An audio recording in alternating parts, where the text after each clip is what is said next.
오케이. 노트 찾았어? 네. 다 썼어. 노트가 없어. 자, 까미가 시시퍼스의 신화라는 그 산문적, 그러니까 철학적 에세이, 그러니까 철학 산문시 뭐 이런 식으로 표현을 해요. 근데 시시퍼스의 신화라는 그 제목으로 쓰여진 건 두세 페이지밖에 안 돼요. 근데 시시퍼스의 신화가 도출되기 위해서 쭉 나온 것이 이 책 한 권이에요. 어디 갔어?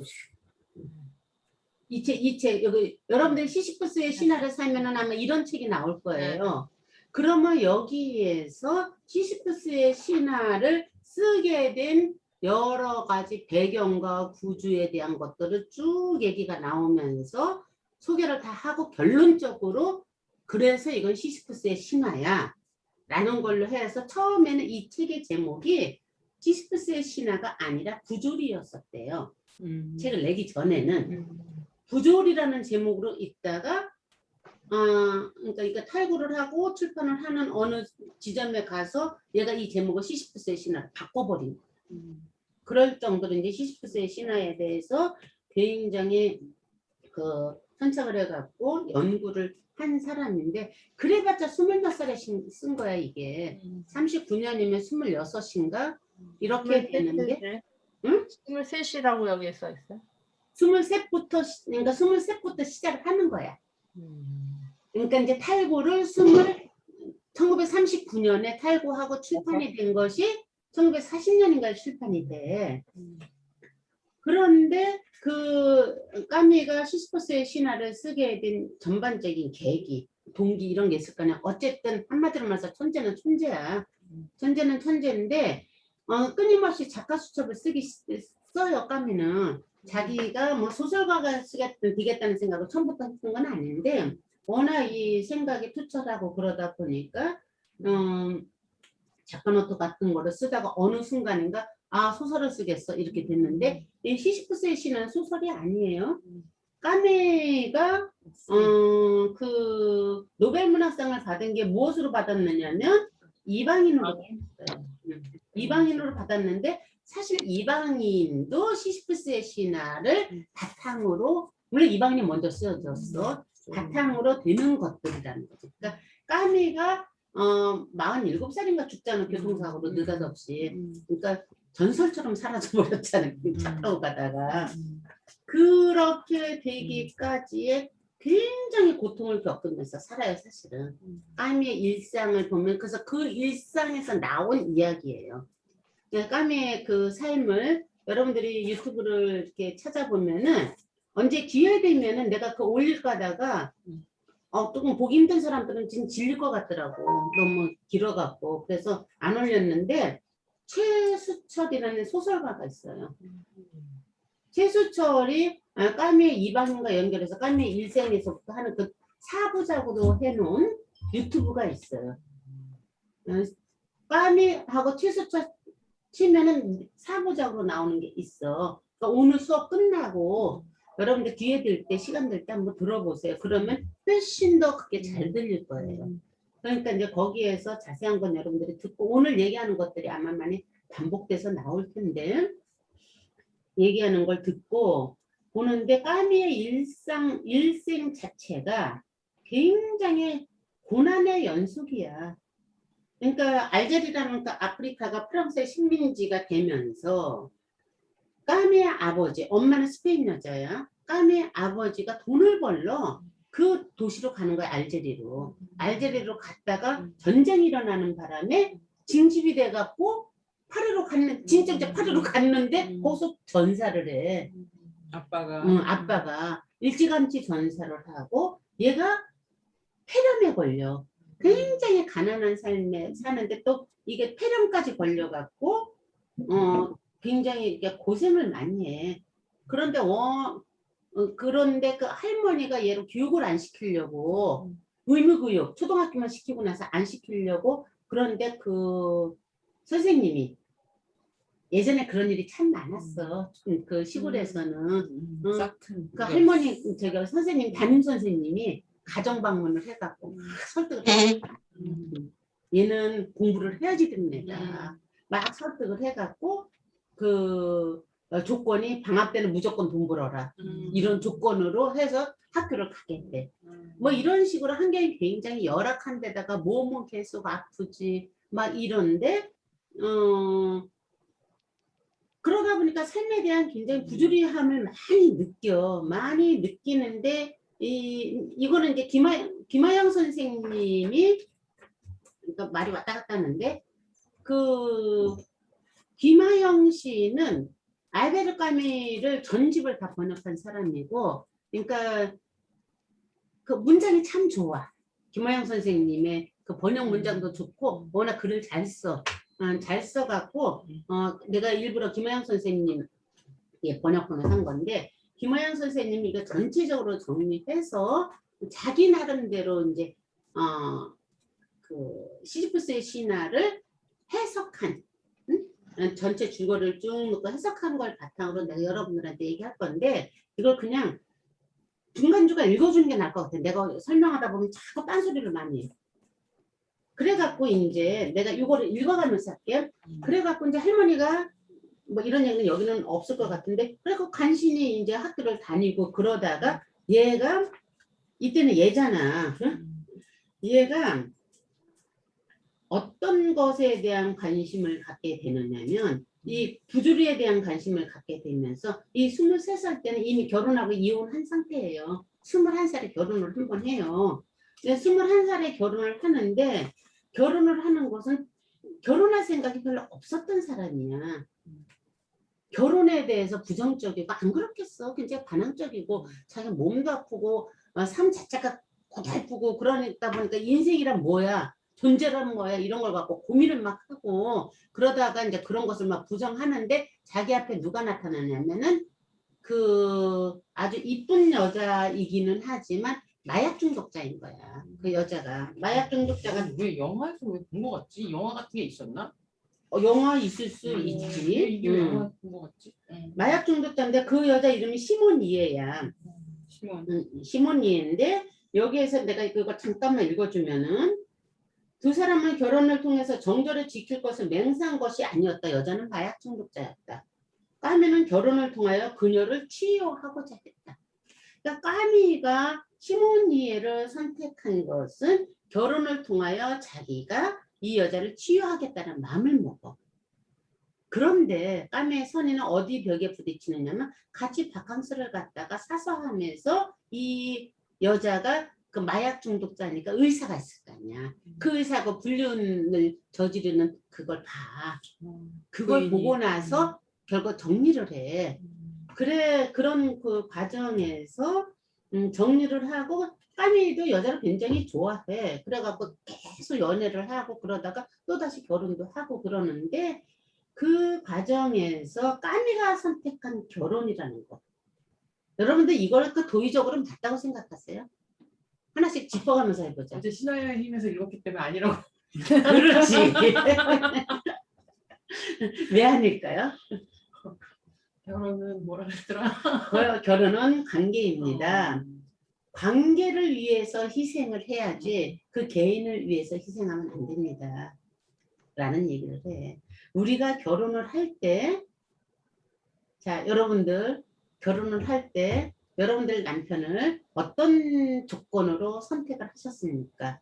한번 생각해 보세요. 저는 이제 그 부분에 그 부분에 대해서 제가 뭐 끊임없이 나는 정말 그거는 우리 남편한테 기본적으로 미안한 마음이 있고 그런 건데 나는 내 결핍을 보충하기 저렇게 결핍을 이 사람을 통해서 메꿔질 것이다라는 엄청난 착각으로 결혼을 해서 그 결핍이 나를 발목 꽉 잡아갖고 나를 공부하게끔 했지. 그래서 결론은 나를 공부하게끔 강제 성숙시키는 어떤 측면에서는 스승이 된 거지 나한테는.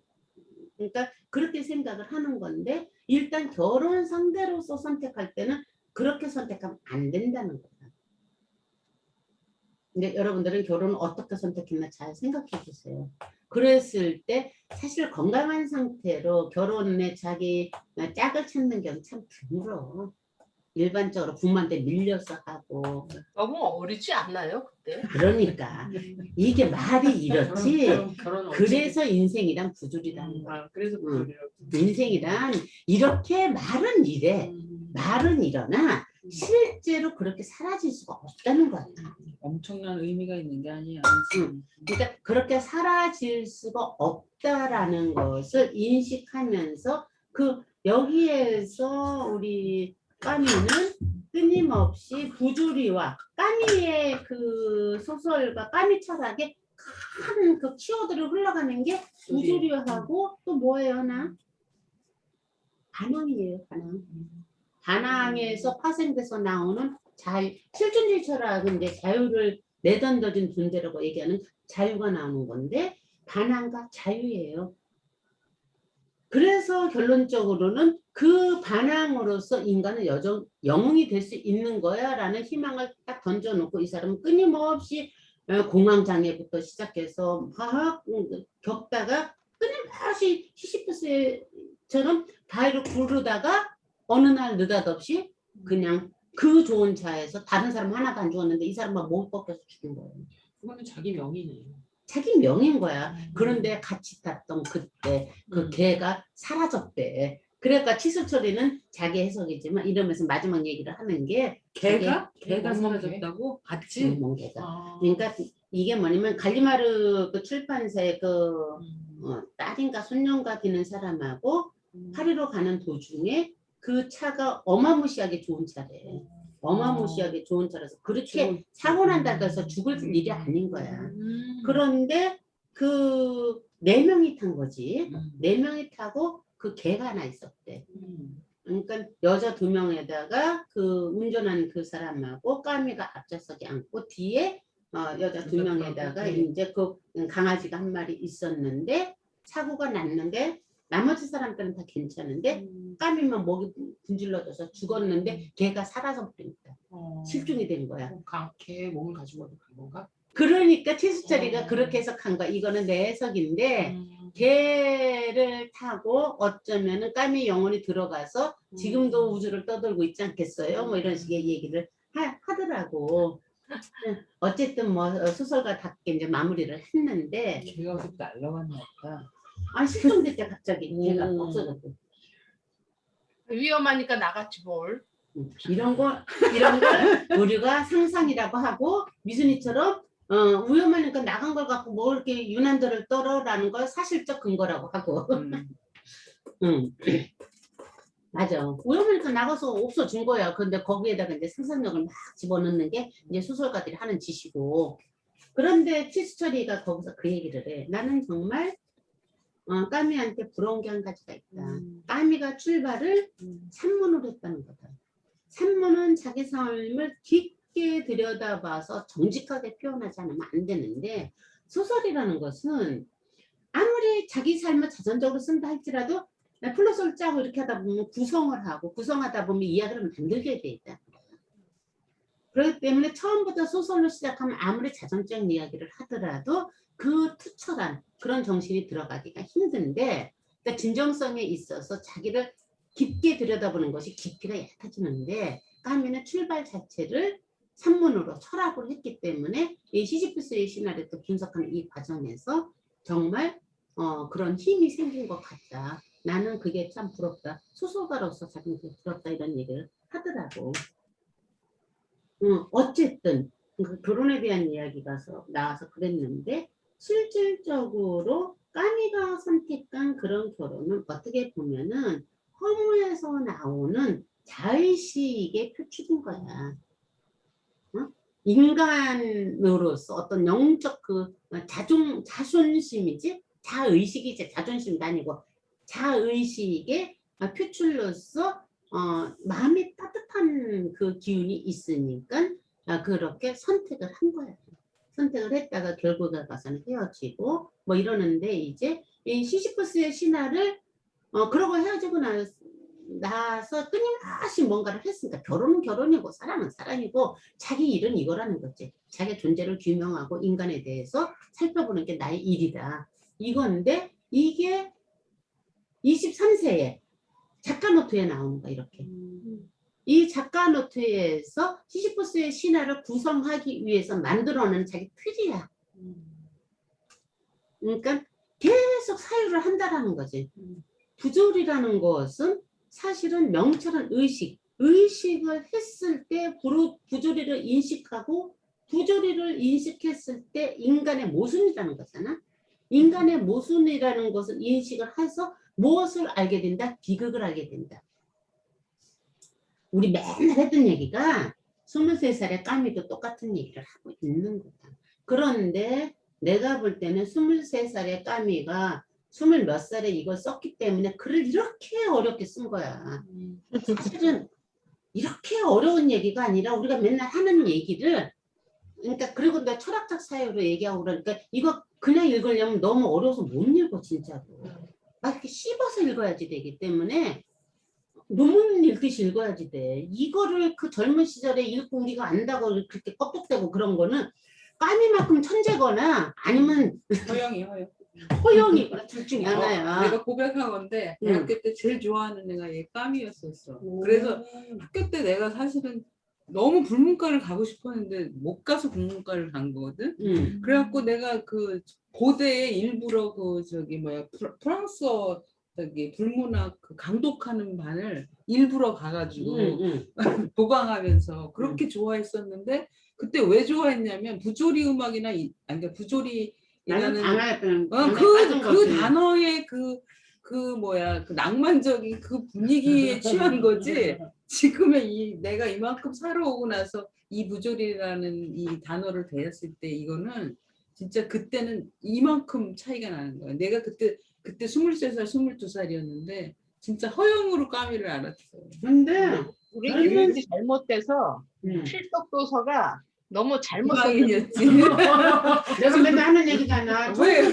필독 도서 청소년 권장 도서에 대미한 이방인이라고 들어갔는데 네, 나도 선생님도 고등학교 때 이방인 있고 독감수 생각난대. 그러니까 뭘 알아? 이방인. 난 결론은 나에게는 제목 그대로 너무나 이방인이었다라고 결론. 엄마를 죽이는 이해할 수가 아저씨 없는. 엄마 죽은 날 근데 너무 어려운 거를 필독 도서로 중고등학교 때 해놓으니까 이게 우리 문제야 진짜. 문제는 그들도 안 읽고 한다는 거지. 그런데 그럼에도 불구하고 중요한 거 여기서 한 가지 왠지 더 분위기는 왠지 그럼에도 불구하고 알든 모르든 그때 읽어놨던 것을 이해 못하고 읽었어. 그렇지만 나이 들어서 다시 읽었을 때 그때 읽었던 사람과 그때 읽지 않고 처음 읽는 사람과 차이가 굉장히 나요. 어떤 차이가 있느냐면 나이 들어서 다시 읽으면 그 갭, 그 단어에 대한 갭, 문장에 대한 갭을 알면서 나를 볼 수가 있어. 그런데 처음 읽으면 그냥 당연하다라고 생각해. 이건 엄청난 차이야. 체험을 하고서 그걸 내 걸로 해석되는 것과 내 걸로 해석될 때는 무엇에 의해서 되냐? 차이에 의해서 돼. 그러니까 그 차이에 의해서 그 갭만큼 내가 나를 볼 수 있는 힘이 생긴다고. 그러니까 내가 한동안 유행처럼 막 그 얘기 자주 했었잖아. 어느 날 데미안을 다시 읽고 나서 그 누가 데미안을 청소년 권장도서라고 했냐. 말도 안 되는 소리를 한다. 막 이랬을 때 왜냐하면 데미안을 지금은 읽으니까 이제서 이해가 돼. 그리고 아프락사스라는 그 단어 뜻이 무엇인지를 이제서야 알겠고 그게 조로아스터교가 아니면은 그걸 이해할 수가 없어.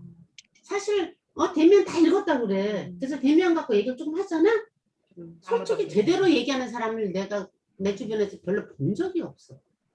그러니까 언니 같은 사람만 다시 읽지. 그리고 안 읽게 되는 게 그 읽었을 때 기억들이 별로 남는다든가 뭔가 없기 때문에 좋은 기억이 없기 때문에 또 읽게 되지는 않아요. 잘. 이게 진짜 내가 이거를 꼭 다시 한번 봐야지 뭐 그걸 만한 뭐 동기가 있지 않는 한 쉽지 않아. 쉽지 않아. 그런데 인정한다니까. 그래서 이렇게 우리가 이렇게 공식적으로 그런 이야기를 자꾸 하고 그런 책을 난 독서 모임 같은 거를 만약에 한다면 옛날에 필독도서 했으면 좋겠어. 고저.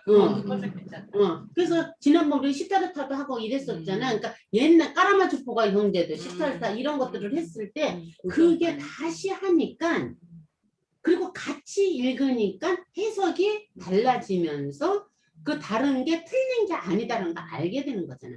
자기 삶에서 다시 나오는 거니까. 그래서 나는 독서 모임 같은 거를 그 옛날 걸 다시 안 읽었어도 읽어도 되고, 응? 읽었으면 다시 읽으면서 그 차이도 느껴지고 이런 걸 하면 좋겠다는 생각을 어쨌든 내가 한 번씩 하게 되는데, 기회 되면 그런 걸 좀 하고 싶다라는 생각을 하게 되는데 23살에. 그러니까 까미는 천재라고. 아니, 우리가 근데 그 데미안도 그렇고 응. 이 이방인도 그렇고 저는 그 생각은 했던 것 같아요. 내가 나한테 되게 어려운데 응.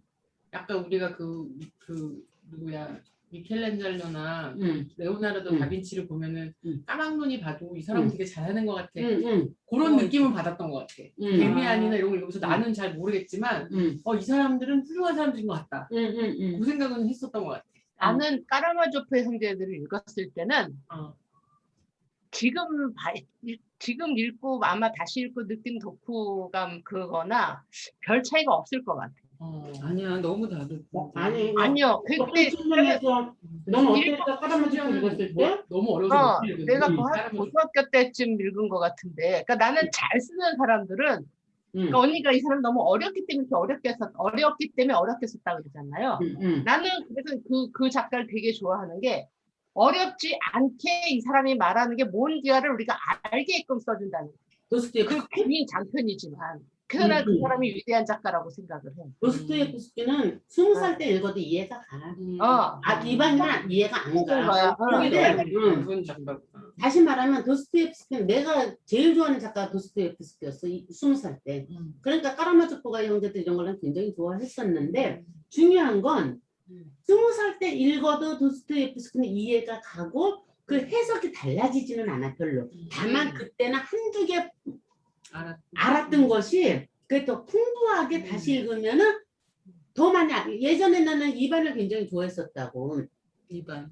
왜 이반을 좋았겠어? 컴플렉스 덩어리에다가 컴플렉스가 많다는 것은 자기 자의식을 가져서 방어구제를 딱 만들어야지 돼. 그러니까 이반처럼 그 명석하고 논리적이고 그런 이반이 나는 내 어떠한 그 이상형처럼 내가 나의 가면으로 딱 선정을 한 거지.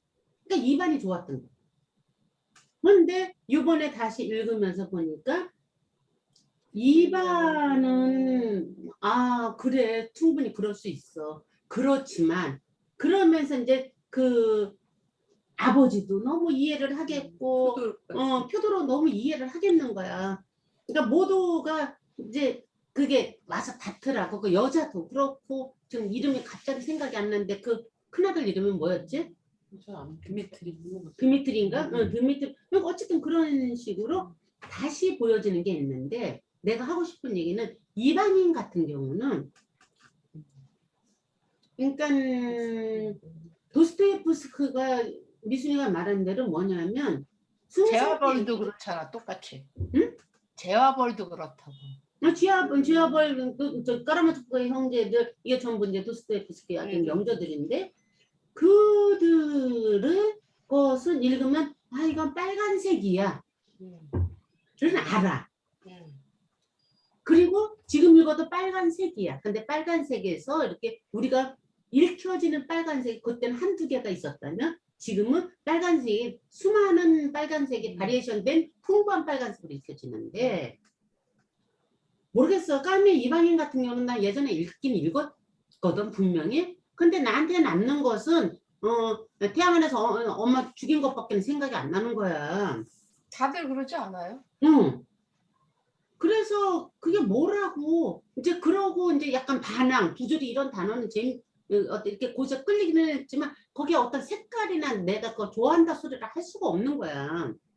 근데 이만큼 살아봤잖아. 20대 읽었던 때와 60대 와서 이 부조리라는 느낌이 그동안에 내가 40년 동안 삶에 축적된 그게 이만큼 있기 때문에 그 부조리가 이만큼 와닿는 거야. 아니 그러니까 이제 내가 지금 할 얘기는 그게 아니고 그런데 말하자면은 얘 색깔이 다르게 온다고 이런 거 같은 경우는 빨간색이 바리에이션이 넓어지는 게 아니라 얘는 색깔이 없다가 색깔인데 느껴진다고 그런 식으로. 그래서 아 이게 그렇게 어려울 이유가 하나도 없는 얘기고 우리가 맨날 하는 얘기인데 그러니까 구조리라는 단어를 우리 언어로 자주 쓴 단어로 바꾸면 뭐냐면 모순이야.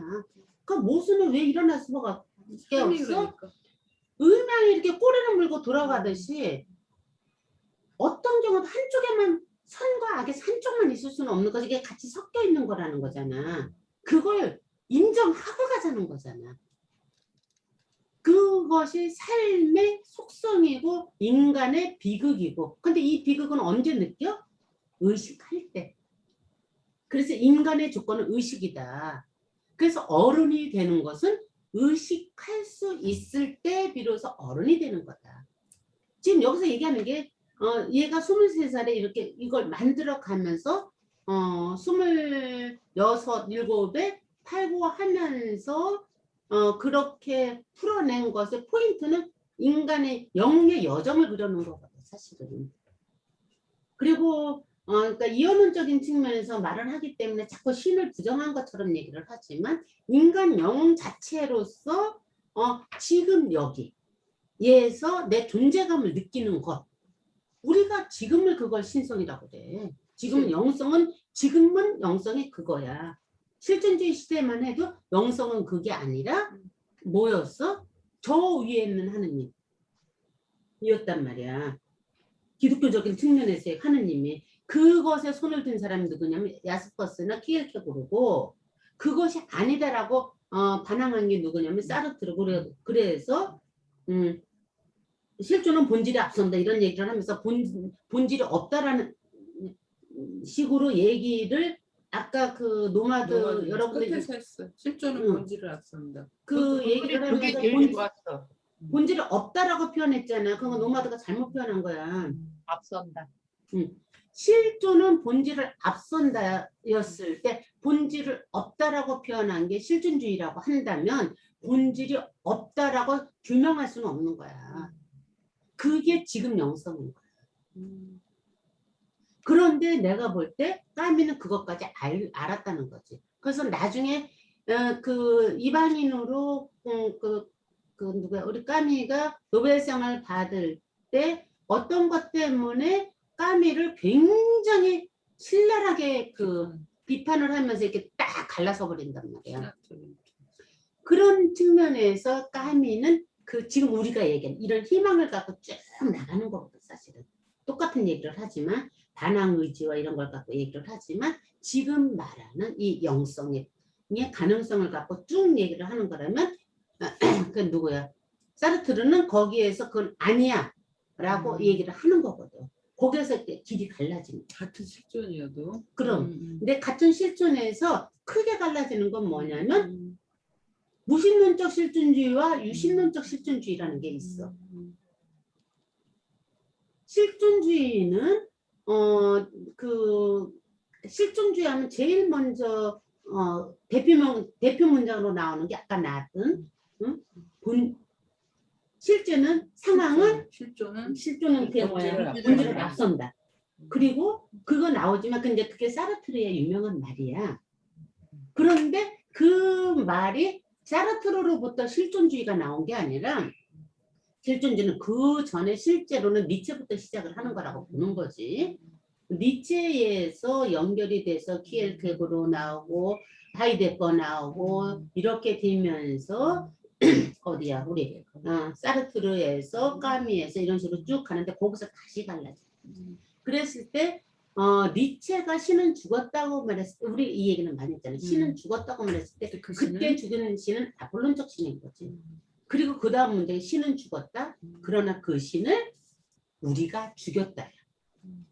사람이 죽였다야 인간이. 니체의 말을 니체는 신을 죽었다 그 문장 하나만 쓰는데 실제로 신은 죽었다. 그 신은 우리가 죽였다.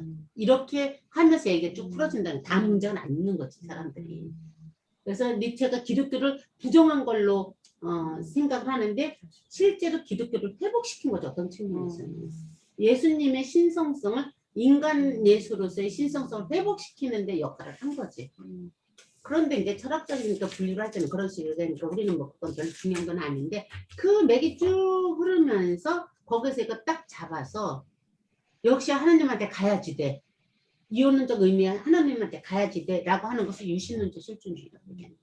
그것이 대표 주자가 누구냐면 키엘케고르예요. 키엘케고르하고 그 누구냐 우리 야스퍼스. 그리고 무신론적 실존주의로 대표 주자가 누구냐면 사르트라고 까미를 얘기를 하는데 실제로 나는 무신론적 실존주의로 까미를 나는 안 넣어. 내가 미천한 어떤 내 지식으로 봤을 때 까미 거를 전반적으로 읽었을 때 나는 아니다. 지금 말하는 영성의 어떤 것과 맥이 닿는 거다. 그것을 취수철에도 약간 비슷한 맥락으로 얘기를 하더라고. 왜냐하면 결국에 가서는 이거는 이제 취수철 얘기인데 전락이라는 소설을 쓴대. 전락이라는 소설을 발표를 했을 때 사람들이 비로소 까미가 소설가다 라고 아주 굉장히 노벨 문학상을 받은 이방인보다 전락이라는 소설을 썼을 때 사람들이 다 극찬을 하는 거야. 그러니까 까미는 극찬하는 사람과 까는 사람하고 이거 폐가 확 갈라져 갖고 막 공황장애 앓고 평생 고성에다 갔어. 남을 계속 의식하고 그러다 보니까 아무래도 사본인 게 돼요. 그러니까 그렇게 하는데 그 전락이라는 소설 안 읽었는데 취수철 얘기해 보면은 뭐냐 하면은 어떤 여자가 죽으려고 하는데 뭐 물에 뛰어들려고 하는데 이 사람 변호사인지 뭔지인데 그거를 말리지를 못한 거야. 말리지를 못했는데 돌아왔는데 계속 그 여자의 비명소리가 들려. 비명소리가 계속 들려갖고 이 사람이 이제 양심에 걸렸다는 얘기지 쉽게 말하면. 그래갖고 고해성사를 해. 고해성사를 하고 나니까 이제 속이 좀 이렇게 회개한 것 같은 느낌에서 이렇게 시원해. 그러니까 약간 이렇게 고해성사 한 것에 대한 어떤 그런 걸 느껴갖고 자기가 마음이 편안해지는 자기를 보면서 구역질을 느끼는 거야. 자기 그렇게 했다고 해서 그것을 또 마음이 편안해지는 자기 자신에 대해서 이것 또한 하나의 뭐야? 자의식인 거잖아. 자의식에 대해서 뺑글뺑글 돌면서 계속 구역질을 느끼는 거야. 그러니까 이 구역질을 느껴갖고 이 사람들 뭐를 하느냐면 깡패 집단에 들어가. 깡패 집단에 들어가서 또 막 그 나쁜 짓을 해. 그러고 또 어떻게 하고 그러니까 이거를 이제 이렇게 소용돌이처럼 자의식이 계속해서 도는 결국 선한 것을 하고 내가 옳다라고 생각해서 느끼는 것도 자의식이고 나쁜 것을 하고 괴로움을 느끼는 것도 자의식이고 이 자의식은 결국에 가서는 에고라는 거지. 실제로 옳고 그름을 넘어선 상태의 무덤덤한 상태에서 존재 자체를 느끼는 것, 판단 중지를 하고 우리가 한순간에 존재 자체를 느끼는 그것만이 비로소 인간이 인간 존재로서 사는 거지. 거기에서 내가 어떤 거를 하느님이 어떤 걸 내가 이제 자주 표현하는 얘기지만 느꼈을 때 느끼는 충만함 이런 것들은 실제로는 자칫 잘못하면 자의식의 또 다른 측면일 수 있다. 그 함정에 빠지지 마라. 라는 것을 계속 얘기를 하는 거 보면은 이 사람은 진짜 신을 향해서 지금 말하는 신을 향해서 가고 있는단 말이에요. 그랬을 때 이 신이라는 것은 우리 같은 인간, 동물, 사물, 우리가 알고 있는 그 모든 생명체는 다 뭐야? 개별자로서의 존재라고. 개체로서의 존재라고. 그런데 우리가 된다라는 건 뭐라고 그랬어? 개체로서의 존재에서 어느 순간에 딱 소통이 되면서 너와 내가 하나란, 이거는 상대동사라고 그랬잖아요. 그래서 하나라는 걸 느껴졌을 때, 그때 느껴지는 확장된 나를 빠져나왔을 때 아는 것. 그때가 바로 하느님과 이렇게 접목되는 시간이란 말이에요. 이거 판단 중지를 하고 나도 모르는 사이에 존재 자체로 드러나는 상태를 추구하는 것이 바로 영성을 갖는 거고 그 추구는 무엇으로 이루어질까? 응? 응. 아니야. 무엇으로 이루어질 수 있다고 의식하는 걸로. 의식이 없으면 안 된다는 거야. 내가 그 나무는 나무로서 그 토마스 모튼은 글 올렸던 게 바로 그거야. 저 나무는, 저 난초는, 저 앵두나무는 그 자체로서 거룩하다. 하느님 보시기에 좋은 거다.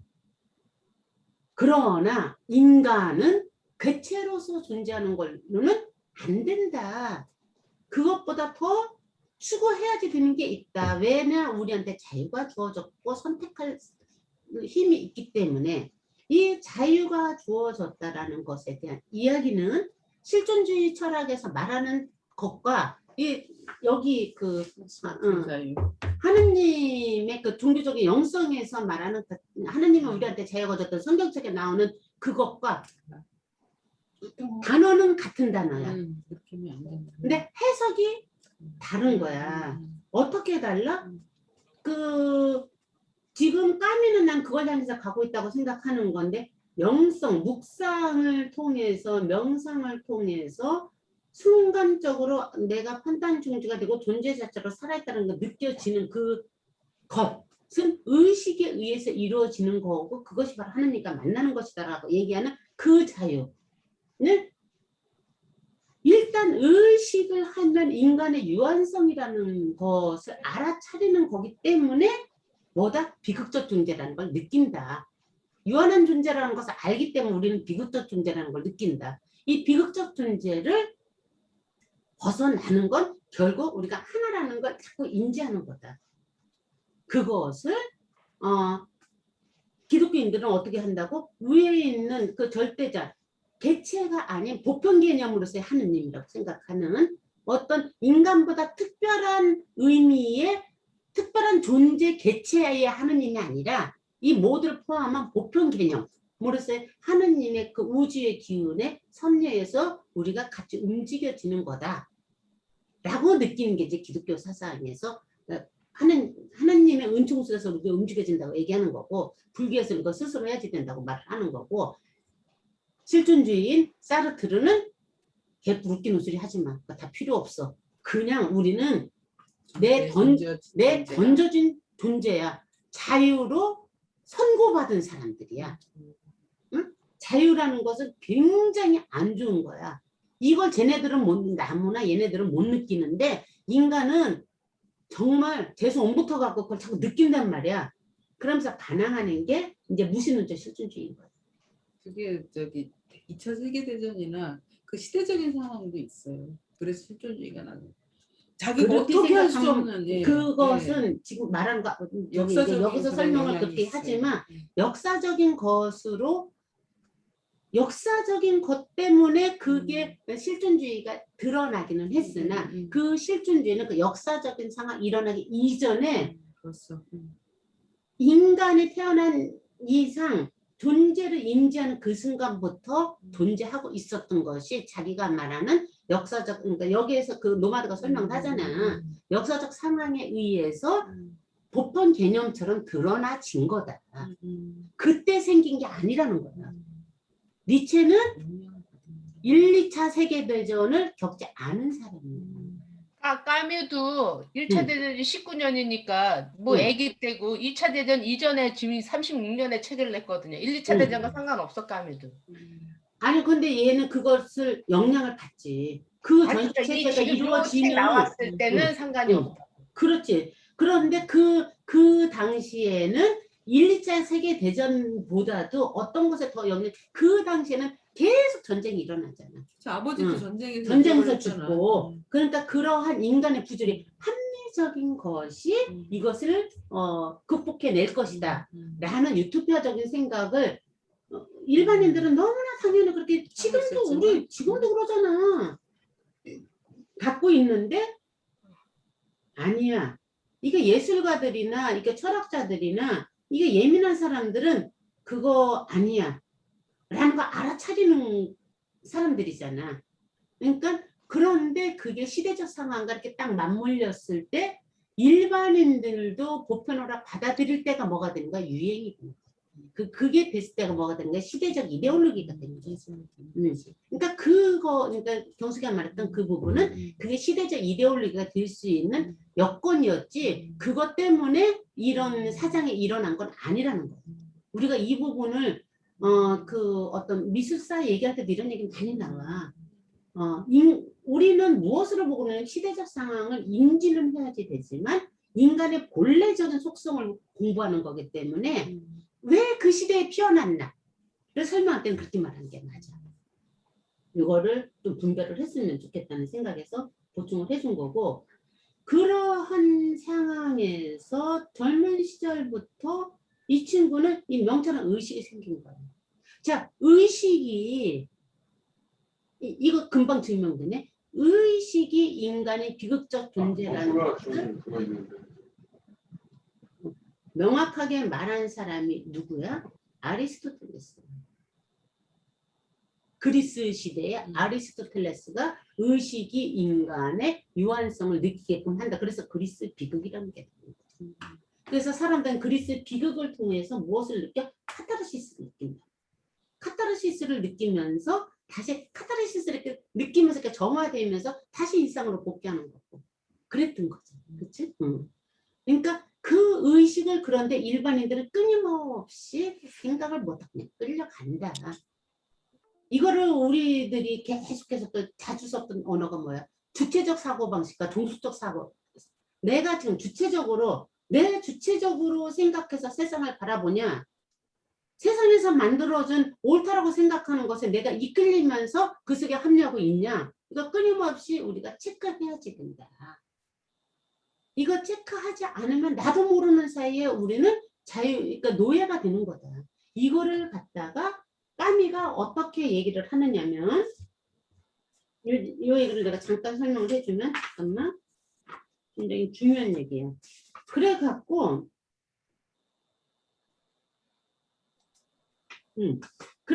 이제 까미가 아까 이제 그렇게 뭐 병도 걸리고 가난하기도 하고 뭐 이런다고 굉장히 어려운 조건에서 이제 먹고 살아야지 되니까 라는 생각으로 직업을 갖기 위해서 이제 머리가 좋으니까 이제 논문을 냈는데 통과를 해서 대학 교수 들어가려고 했어.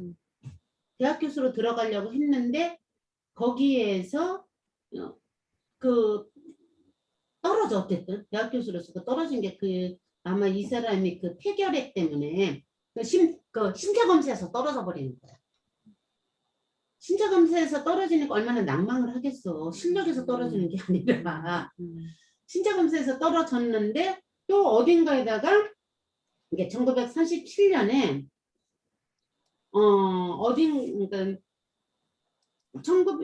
그렇게 해서 했는데 통과되자 했는데 신체 검사 건강성 이유로 응시 자격을 박탈당해서 직업이 막혀버렸어. 그러다 타이완이 교직이 길을 막힌 것은 아니고 1937년 그러니까 25살에 어디 중학교에 문법 교사로 임명이 됐어. 이제 그래서 가서 이제 가르치면 돼. 그런데 그 자리를 스스로 포기해. 그리고 작가 수첩에 다음과 같이 글을 씁니다. 지금까지 나는 뭔가 하면서 살아야 한다고, 더 정확히 말해서 가난한 처지라 밥벌이를 하고 출세를 하고 자리를 잡아야 한다고 생각하면서 지냈다. 아직 나로서는 감히 편견이라고는 말할 수 없는 이 생각은 아마도 내 마음속에 깊이 뿌리박고 있었던 모양이다. 이거 우리가 모두가 갖고 있는 생각이잖아요. 먹고 살아야 돼. 이게 지금 얘가 뭐라고 그래서 아직 모르지만 이게 편견이었다는 걸 그때는 몰랐지만 마음 깊은 곳에서는 내 안에서 이데올로기에 의해서 나도 이것을 지배당하고 있었다라는 것을 발견했다잖아요. 똑똑하다. 24살인데. 우리는 지금 어느 누구도 까미가 될 수는 없어. 그러니까 까미 같은 사람을 흉내내서 이렇게 뭔가 나의 보편적인 뭘 하려고 하는 것을 다 그거 아무것도 아니야. 이게 뭐가 되느냐면 땡중 되는 거야. 사입이 되는 거야.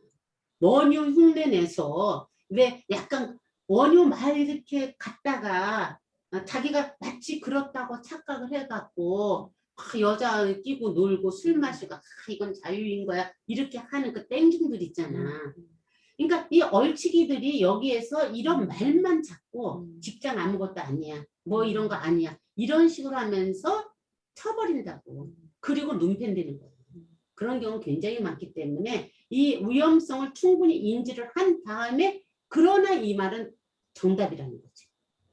뉘앙스는 인지한 상태에서 이걸 잘 들어야 된다는 얘기야. 이것이 우리가 그래서 어린 시절에 이런 거 잘못 읽으면 굉장히 위험해질 수 있다는 얘기. 봐봐. 밥벌이를 하고 출세를 하고 자리를 잡아야 한다고 생각하면서 지냈다. 이게 왜 나쁜 거야? 사회에 정착하기 위해서 야 그래도 여자도 그래도 야 공무원이 최고야 선생이 최고야 그래갖고 왜 그거 있잖아 유행하는 거 응? 한때는 그 뭐 사자 들어가는 것이 유행이고 우리가 모두 따라서 그 흘렀잖아 같이. 내가 어제도 우리 선생님들 만났는데 내가 더 말하다 그냥 입을 딱 다물고 말았는데 무슨 얘기 끝에 그러니까 그들은 이제 선생님이 이상한 사람이지 아니에요. 그러니까 내가 이상한 사람이 된 거야. 그러니까 이제 돈 문제가 나온 거야. 그러니까 이거 그런 이야기들을 많이 하잖아. 뭐 집에 어떻고 선생님이 이번에 경연퇴임을 해갖고 이제 이렇게 그런 자리를 마련해서 같이 밥을 먹는 거거든. 그래서 앞으로 어떻게 하고 뭐 이런 거 뭐 이런 얘기를 막 하는 과정에서 어떤 얘기가 나왔느냐. 그러니까 뭐 아파트 값이 어떻고 뭐 이런 얘기가 계속 나오는 거야. 그래서 나는 그거를 부정하지 않거든. 그건 나쁜 거 아니야. 다만 그것만이 옳다고 말하는 게 잘못인 거지. 난 그걸 얘기를 하는 거거든. 그래서 그러면서 선생님 진짜 그 집을 선생님 어쨌든 선생님 이름으로 돼 있는 것이 정말 다행이다. 이러면서 이제 나를 이제 뭐 그래서 그래 난 이만하면 행복해 됐어 뭐 이런 식의 얘기를 하고 있는데 선생님 그렇게 생각하면 안 돼. 그거는 남만 그래도 나한테 이게 타이르듯이 얘기를 하더라고. 그건 아니야. 그러면서 우리들은 지금 사실은 빈민자들이야. 그래서 내가 왜 빈민가야? 내가 당신보다 내가 덜 행복해 보여? 내가 이런 식의 얘기를 하면서 이제 딴지를 거리면서 얘기를 했어. 그랬더니 아니요. 금요일이면 까먹고 엄마 밥 달라고. 자기는 조금만 기다려. 실질적으로 자기한테 이렇게 주사 놔주러 오는 말하자면 이제 홈닥터? 어떤 홈닥터도 아니고 간호사 했던 사람인데 그 사람이 와서 얘기를 하는 게 선생님 세상은 사실은 지금은 이래 선생님 너무 몰라서 그래요 하면서 나이 50, 60 넘으면 기본적으로 부동산 포함해서 3, 40억은 다들 그냥 갖고 있어요. 뭐 그걸 그렇게 특별하다고 얘기를 해. 이런 식의 얘기를 하는 거야. 누군가가 뭐 90억의 현찰로 90억을 갖고 있다라는 식으로 얘기를 했다고 해서 그래서 그 사람 그 돈 갖고 뭐 한대. 이런 식의 얘기를 했는데 그거는 선생님이 몰라서 그렇지 대부분이 그 정도를 다 있어. 그러더라고. 거기 부자 동네네. 그 사람들은 어제 기사 못 봤나 보다. 우리나라 이제 집값 평균이 5억 2천, 자산이 5억 2천 갖고 있다고 나왔는데. 아니 어쨌든 그래. 그래서 내가 더 이상 거기다 대고는 말할 일이 아니더라고. 그래서 내가 어쨌든 그래서 내가 결론을 웃으면서 그래서 그들이 행복해 보여? 내가 행복해 보여? 이러면서 그랬더니 그러니까 선생님이 이상한 사람이라고 이렇게 된 거야. 그래서 그래 나 이상한 사람 맞아 머리도 이상하게 자르고 이러면서 그냥 농담 쳐갖고 이제 그냥 그 대화를 끝내버렸는데 그것이 끌려가는 거고 그래서 이제 정보 요구를 막 하는 거지 자기 생각 몰라서 써니까. 평균 3, 40억 됐는데 또 정보욕은 또 더럽게 해요 또. 집값 올라서 좋아하면서. 진짜 멋있어. 지금 그래갖고 노동 그러니까 저기 퇴직한 사람들이 뭐 막노동을 해갖고 뭐 종합부동산 종부세인가를 내야지 된다고 이게 나라냐고 그러면서 막 난리를 쳐갖고 아니 팔면 되잖아. 내가 그랬거든. 그러니까 내가 이제 이상한 사람이 돼버렸는데 어쨌든 나는 그 사람들을 뭐라고 하고 싶은 얘기가 아니라 그렇게 한쪽으로 몰리는 것도 좋은 거 아니라는 거지. 그러니까 내가 옳다라고 하는 것도 좋은 게 아닌 거야. 다만 내가 그럴 때 하는 얘기가 이거를 어줍잖게 그걸 아니야 라고 무시하면 안 된다는 거야. 그리고 내 존재 자체를 내가 존재감을 어느 때 어느 지점에 있을 때 더 많이 살아있음과 연결되는 걸 느끼냐. 이게 의식의 문제잖아. 나는 존재자잖아. 존재자. 내가 그냥 노예는 아니잖아. 내가 존재자를 인지를 하느냐 못하느냐는 굉장히 중요한 부분이잖아. 이게 자존감이라는 거거든. 지금 여기에서 까미가 하는 얘기는 그것과 연결되는 얘기라고. 자리를 잡아야 한다고 생각하면서 지냈다. 그때 나로서는 감히 편견이라고 말을 할 수 없었다. 그렇지. 그게 편견이라고 아는 것은 그 후로도 더 안에 깊게 들어가고 뭐 하고 하다 보니까 알게 됐다. 이 얘기거든. 아마도 내 마음속에 깊이 뿌리박고 있었던 모양이다. 이 문제에 대해 내가 신랄한 표현이나 결정적인 말을 해왔음에도 불구하고 그 생각은 없어지지 않고 남아있었으니 말이다. 그런데 이번에 일단 시대별 아베스의 발령을 받고 이제 그 어디 선생 발령을 받고 나자 그런 식의 정착이 내포된 결정적인 면 때문에 문득 만사가 역전되었다. 이것이 굉장히 중요한 거야. 문득 만사가 역전됐었네. 안 갔다는 거지. 그런 식의 정착이 말하자면은 이렇게 바로 그러니까 세상에서 말하는 그 저기에서 정착하는 것이 그것을 안 하면서 문득 만사가 역전되었다. 나는 부임을 거부했다. 아마도 진정한 삶의 기회들에 비긴다면 나의 안정 따위는 아무것도 아니라고 치부했던 것이다. 나는 그런 생활의 의무라고 정신을 마비시키는 면을 생각하자 그만 뒷걸음질을 한 것이다. 생활의 의무라고 정신을 마비시키는 면, 정신을 마비시키는 면이 뭐야? 의식을 퇴화시키고 사회적 이데올로기에 의해서 어떻게 해야지 행복이라고 만들어진 그것에 들어가는 게 정신이 마비시켜지는 거잖아. 자, 나는 그런 아파트가 필요하다고 느껴? 이것이 최소한 우리 나이 정도 되면은 3, 40억은 갖고 있어야지 돼요. 라는 것을 사실라는 것을 정신이 마비된 거야.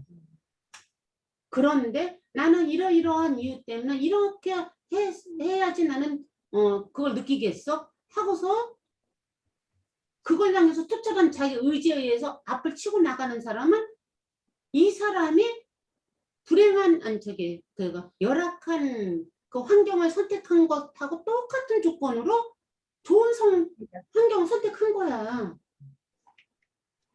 이걸 우리가 분별을 잘해야지 돼.